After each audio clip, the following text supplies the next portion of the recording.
നമസ്തേ.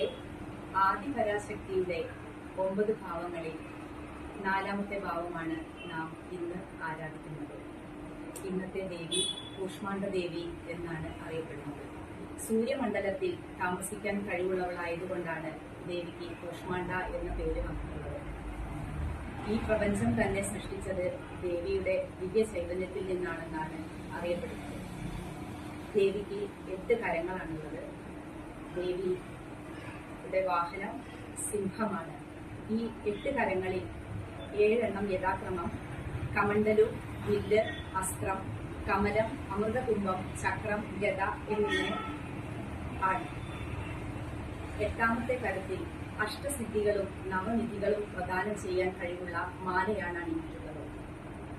ഇന്ന് നമ്മൾ ദേവിയെ ആരാധിക്കുമ്പോൾ ചൊല്ലേണ്ടുന്ന ശ്ലോകം സുരാ സമ്പൂർണം കലശം